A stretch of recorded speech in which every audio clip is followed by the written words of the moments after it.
Halo guys, berjumpa lagi di MyClub ID. Kali ini kita akan membawakan video tentang Intel dan Aorus. Tonton video ini sampai selesai.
Mungkin teman-teman ini adalah salah satu pemilik spesifikasi komputer yang ada di depan saya. Tahu kan Intel prosesor generasi ke-10 atau biasa disebut dengan Comet Lake. Jadi saya yakin ada beberapa dari kalian yang menggunakannya. Dan di video kali ini kita akan menunjukkan bagaimana kita bisa meningkatkan kinerja prosesor yang tidak memiliki kemampuan overclocking dan motherboard yang tidak memiliki kemampuan overclocking juga. Seperti kita tahu bersama, untuk melakukan overclocking atau meningkatkan frekuensi dari prosesor di Intel, kita wajib menggunakan dua komponen. Pertama adalah prosesor yang di belakangnya itu ada K, dan motherboard yang di depannya chipsetnya ada huruf Z. Untuk kasus yang sekarang ini dengan Comet Lake, ya kita harus pakai prosesor 10900K, 10850K, 10700K, 10600K. Dengan kombinasi motherboard berbasis chipset Z490. Itu wajib. Lalu bagaimana kalau kita pakai chipset motherboard yang murah? Lebih terjangkau, misalnya B460. Otomatis meskipun kita menggunakan prosesor yang di belakangnya ada huruf K, kita nggak bisa melakukan overclocking atau peningkatan kinerja. Demikian juga sebaliknya, kita pakai Z490, prosesor yang kita pakai tidak ada K-nya. Ya. Nah, dari kondisi yang ada itu tadi, prasyarat untuk melakukan peningkatan kinerja atau dibilang overclocking juga nggak tepat juga ya. Karena sebenarnya turbo boost yang ada di prosesor Intel itu juga sudah masuk dalam kategori overclocking. Nah, kita akan melakukan manipulasi pada prosesor yang lock multiplier ini. Yang kita gunakan di sini adalah Core i7 10700, tidak ada K di belakangnya, dengan kecepatan base clock di 2,9 GHz, lalu Intel Turbo Boost teknologi 2.0-nya di 4,7 GHz, dan dia memiliki Intel Turbo Boost Max teknologi 3.0 itu hingga 4,8 GHz. Lalu 8 core dan 16 thread, thermal design powernya 65 watt, lalu dual channel DDR4 2933, dan onboard grafik Intel UHD Graphic 630. Itu adalah spesifikasi dari prosesor yang kita pakai. Lalu motherboard yang kita gunakan untuk video kali ini dari B460M Aorus Pro, sebuah motherboard yang berada di posisi mainstream untuk gaming. Desainnya cukup menarik, mendukung RGB tentu saja. Kedua-dua RGB didukung, baik itu addressable RGB maupun RGB, itu ada headernya di motherboardnya. Kemudian juga bagian VRM di motherboard ini memiliki heatsink yang cukup besar, cukup baik untuk meredam panas yang dihasilkan dari komponen yang ada di bawahnya. Untuk kita bisa melakukan modifikasi atau bisa meningkatkan kinerja prosesor 10700 ini, kita membutuhkan motherboard yang memiliki konfigurasi VRM yang cukup baik. Dan salah satunya ada di B460M Aorus Pro. Jadi, kami sangat menyarankan motherboard yang kalian gunakan nantinya itu harus memiliki heatsink di atas MOSFET supaya bisa meredam panas. Lalu untuk bagian memori, di video kali ini kami menggunakan memori dari G.Skill FlareX DDR4 3200, tetapi hanya bisa berjalan di DDR4 2933 sesuai dengan spesifikasi prosesor. Ingat, motherboard kita itu B460, prosesor kita itu bukan K. Jadi kita dilimit pada kecepatan memori juga. Kita tidak bisa meningkatkan kecepatan memori di atas 2933. Jadi memori yang saya pakai ini sekarang seperti dalam tanda kutip itu di downclock. Turun kecepatannya dari 3200 menjadi 2933. Kemudian pendukung lainnya tentunya ada SSD yang kami pakai sebagai tempat operating system dan aplikasi pengujian. Lalu power supply dari Cooler Master MWE Bronze V2 2550 watt dan pendingin Hyper 212 LED yang juga dari Cooler Master. Nah, kuncinya itu ada di coolernya ini juga. Ketika kita mau meningkatkan frekuensi, kita harus meyakinkan atau memastikan kita menggunakan cooler yang bisa meredam temperatur. Temperatur yang kita cari adalah sebisa mungkin maksimum di 70 derajat dan kalau bisa di bawah 70 derajat agar frekuensinya itu bisa boost stabil pada setiap core yang ada di prosesor 10700. Kenapa kami tidak menggunakan kartu grafis? Karena dalam video ini kami tidak akan menguji game.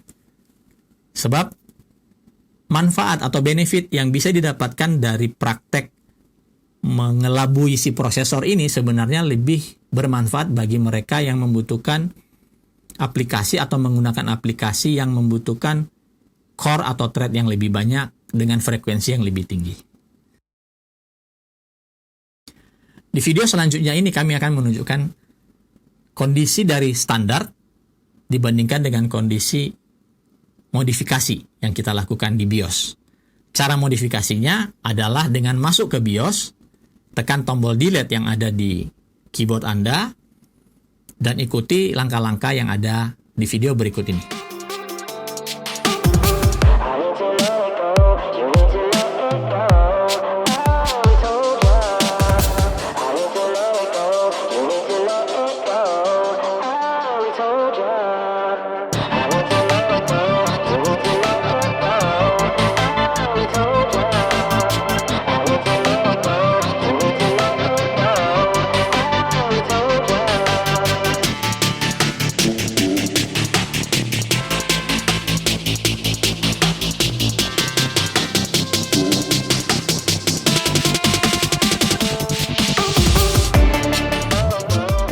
Video selanjutnya kita membandingkan setelah kita melakukan perubahan di BIOS tadi dengan sebelum melakukan perubahan.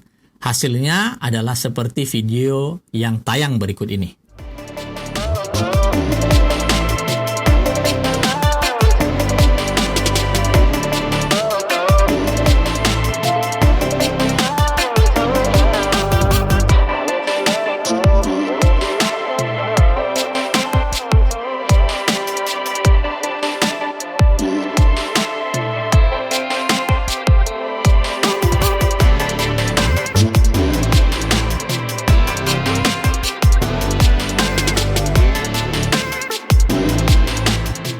Ini adalah kondisi default.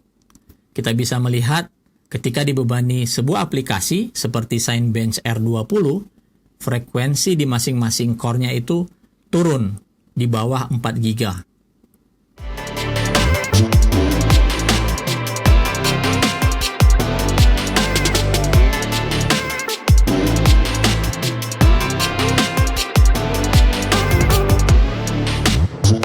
Sedangkan ketika kita melakukan modifikasi di BIOS, ada perubahan setting di BIOS, frekuensinya berubah menjadi seperti ini pada pembebanan benchmark yang sama.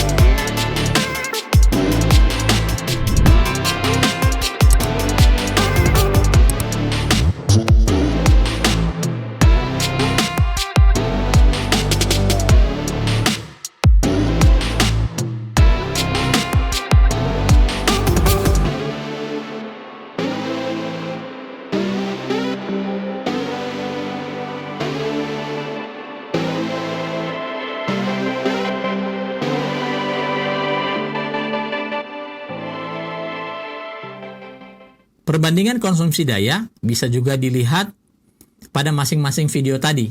Di bagian bawah tertera kami mengambil cuplikan dari power meter ketika kami menjalankan aplikasi Signbench R20.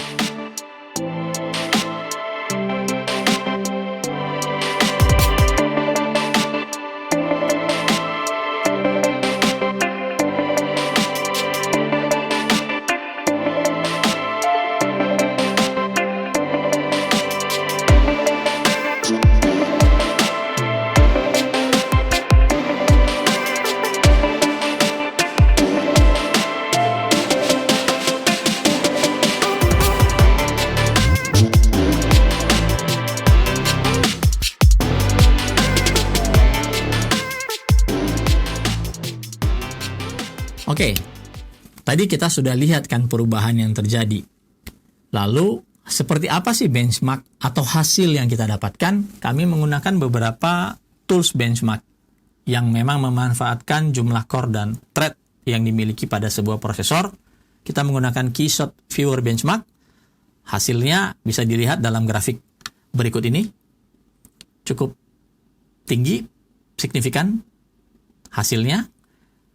Benchmark berikutnya adalah Signbench R20, juga angkanya cukup signifikan. Kami melakukan 10 kali tes berturut-turut looping dan mengambil rata-rata hasil dari 10 kali looping benchmark tersebut. Lalu untuk Corona Benchmark juga hasil pengujiannya lebih cepat, artinya ada peningkatan performa yang lumayan dibandingkan menggunakan konfigurasi PC ini apa adanya, apa ala kadarnya tanpa merubah apapun. Lalu Signbench R15, kami juga sama metodenya, 10 kali melakukan looping dan mengambil rata-rata. Blender, kami menggunakan Classroom. Terlihat hasil kecepatan renderingnya itu jauh lebih baik pada kondisi yang sudah kita modifikasi. Handbrake juga ada perbedaan meskipun tidak signifikan, karena di Handbrake peranan dari Intel Quick Sync Video itu cukup terasa. Ingat tadi kami menggunakan onboard IGP yang ada di prosesor ya. Dan terakhir V-Race Benchmark juga kita lihat pada kondisi modifikasi itu jauh lebih tinggi performanya dibanding standar. Nah, itu adalah yang kami bisa sharing di video kali ini. Lumayan kan? Dari kondisi standar apa adanya. Kadang-kadang orang atau kita yang merakit dengan atau menggunakan PC dengan spesifikasi seperti itu bisa sudah pasrah saja ya, karena nggak bisa diapa-apain.